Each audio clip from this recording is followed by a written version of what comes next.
When I was a kid, I was fascinated by space travel.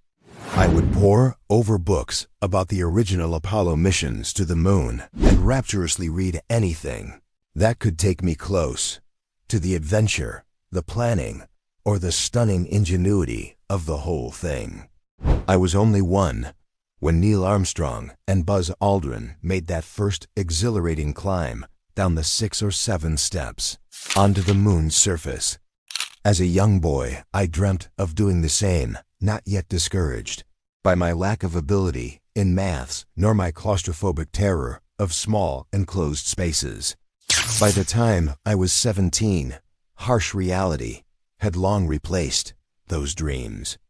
But my dad, no doubt remembering his boy's early romance with all things NASA, took me to hear a talk by Jim Irwin, an astronaut who spent 3 days on the moon in 1971 as part of the Apollo 15 mission. Irwin famously drove the moon buggy for the first time. During the address given to a small crowd in a bowling club in a country town in northwest New South Wales, which must have seemed like galaxies away from space travel glory, for Irwin, he described a personal moment that was profoundly affecting. Standing on the moon and looking back at Earth, Irwin was able to close one eye, hold up his thumb, and cover the entire planet, every mountain, every city, every person, every valley, every ocean, all under his thumb. Irwin said it made him feel terrifyingly small. He went on to claim that many of the astronauts involved in those early days of spacewalks and moon visits embraced spirituality or religion. Some had existential crises and struggled to understand the meaning of their lives. The return to Earth was unsurprisingly a very difficult process. Charlie Duke, the 10th of the 12 who have made a lunar walk, was not unusual in unraveling on re-entry. According to Andrew Smith's book Moondust, In Search of the Men Who Fell to Earth, Duke was so destabilized that he became a menacing presence for his wife and children for a time. Eventually, he found peace through faith in God. Divorce rates among astronauts were very high. The last man on the moon, Gene Cernan, summed up the anticlimax of post-flight terrestrial life, saying it was tough to find an encore. The experience had been so overwhelming, so existentially destabilizing. Irwin himself had a long-held faith that he said was only deepened and enriched by the adventure. Celebrating the 50th anniversary of the first moon landing, I'm reminded that just prior, making that short, bold walk into history, Buzz Aldrin paused and took communion. In the stillness after the dramatic lunar landing, Aldrin radioed back to Earth. "This is the LN pilot. I'd like to take this opportunity to ask every person listening in, whoever and wherever they may be, to pause for a moment and contemplate the events of the past few hours and to give thanks in his or her own way." Then in the silence surrounding him, Aldrin quietly read from John's Gospel, "I am the vine, you are the branches. Whosoever abides in me will bring forth much fruit.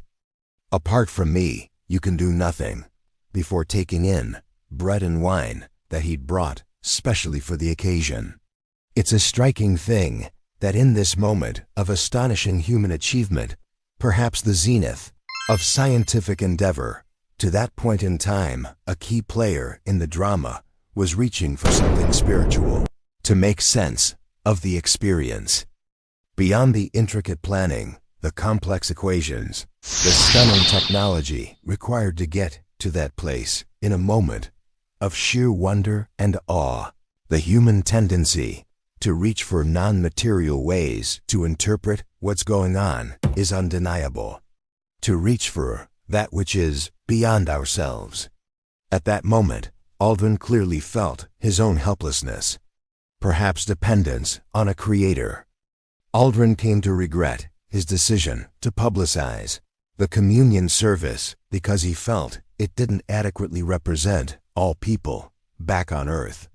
We had come to space in the name of all mankind, be they Christians, Jews, Muslims, animists, agnostics, or atheists, he wrote in a 2010 memoir. But at the time, I could think of no better way to acknowledge the Apollo 11 experience than by giving thanks to God. It's a small and select group who have known what it is to stare back at our own blue planet from the moon, to appreciate that perspective and marvel at the rare and precious jewel that Earth is. For those who had that experience in the 60s and 70s, almost without exception, it changed them irrevocably. But we all have our moments of awe and wonder, the birth of a child, a sunrise that takes our breath away, a painting of unfathomable beauty, a moment in a musical concert that, without warning, brings us to tears. And when we do, it seems no amount of technological brilliance will ever fully explain or replace that feeling, nor the hunger for transcendence that haunts the human spirit, whether blasting into outer space or tethered to more mundane earthly existence. The above is an article by Simon Smart. He is the executive director of the Center for Public Christianity and co-host of the historical documentary For the Love of God, How the Church is Better and Worse Than You Ever Imagined.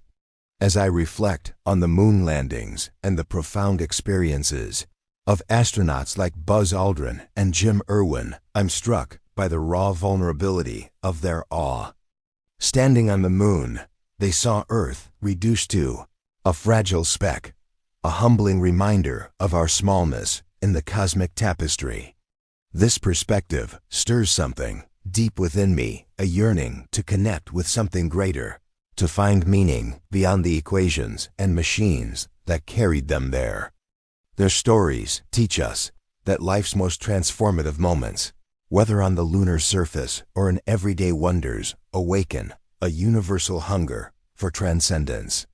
For me, these accounts are a call to pause, to cherish the fleeting beauty of a sunrise or a loved one's smile, and to embrace the mystery that binds us to the infinite.